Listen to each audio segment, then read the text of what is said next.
Welcome to Coffee and Cooking with Kevin Koch, where we cook and make coffee and cook with coffee.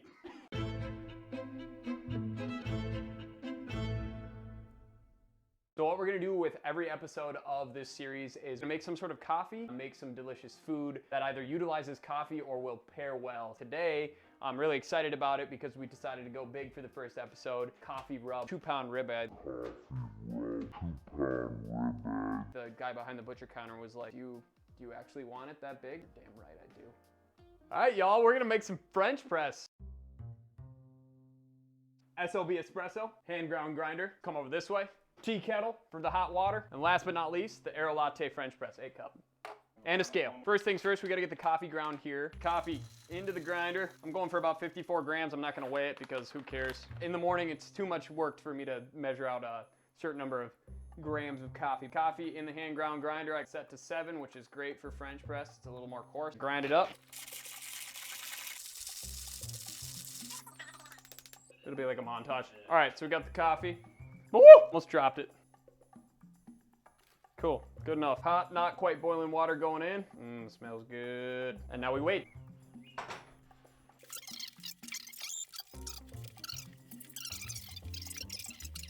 Alrighty, we're ready to tamper down gently. There we are. Smells good.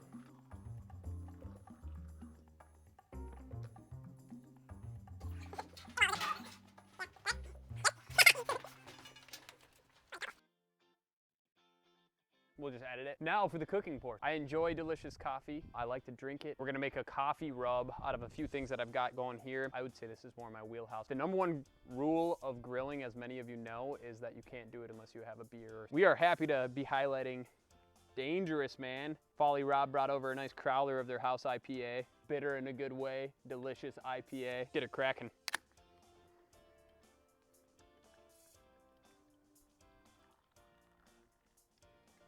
Yar.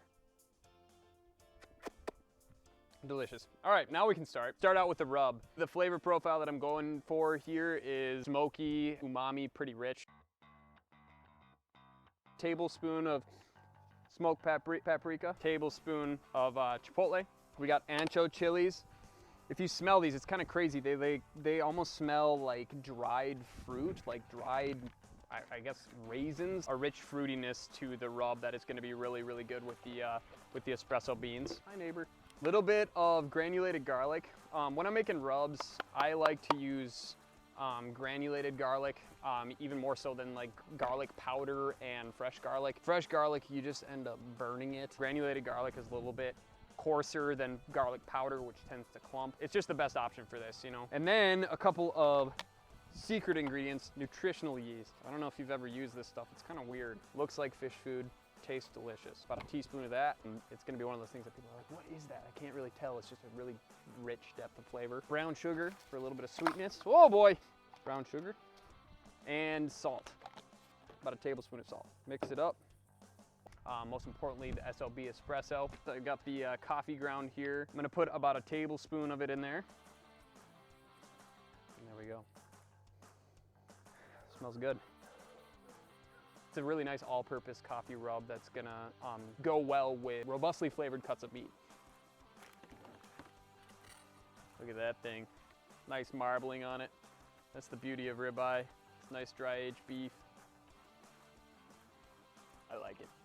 It's time to season this bad boy. I'm gonna actually put just a little bit of oil in the rub, and what that does, a lot of the flavors in here are oil soluble, and it's gonna help to kind of bring those out and wake them up a little bit. It's gonna also allow for a really good sear on this, which searing equals flavor. So we're just gonna go ahead and put this in there, and you're gonna notice it's gonna be like a really thick paste, but that's what you want.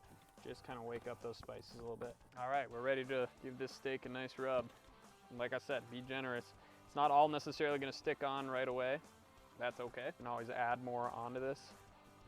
My and many people's humble opinion, hard to over-season a steak this big. Do this about an hour ahead of time. Some people might say, oh, you know, the salt, it's gonna draw out all the moisture. You're not gonna be able to get a good sear.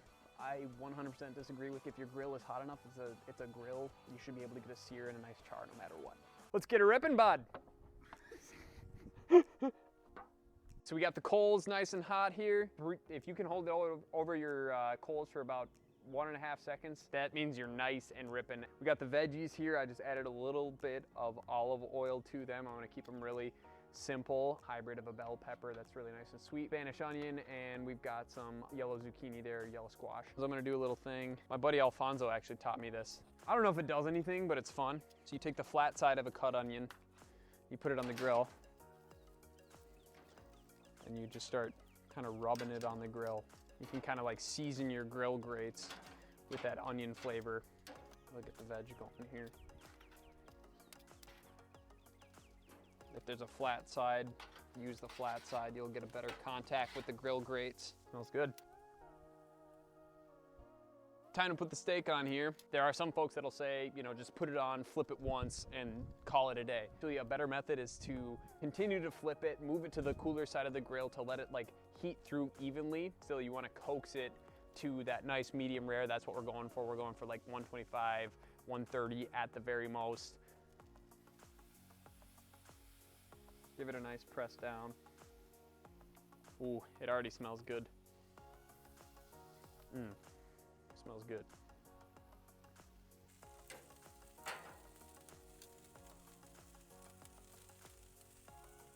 So I'm gonna flip it already. This has been about 4 minutes. We got a nice coloration on there already.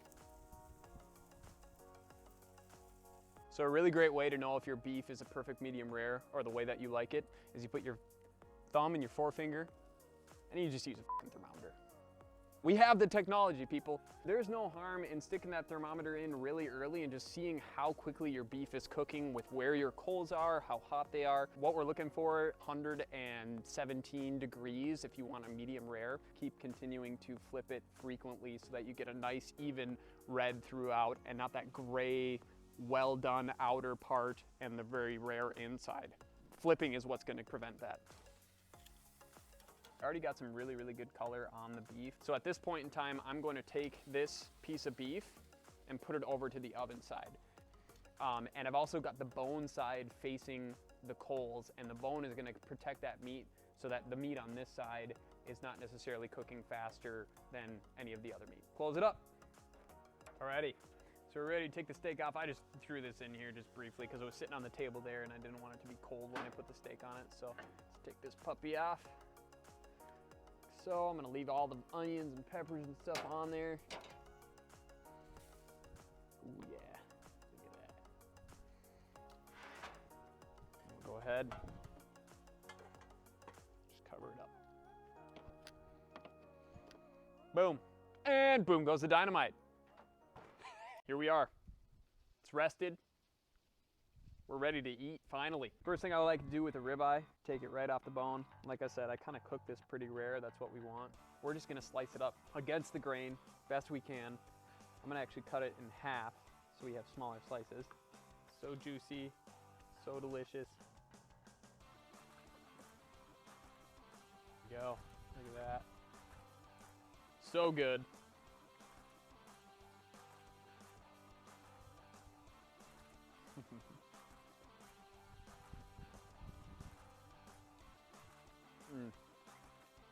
So good.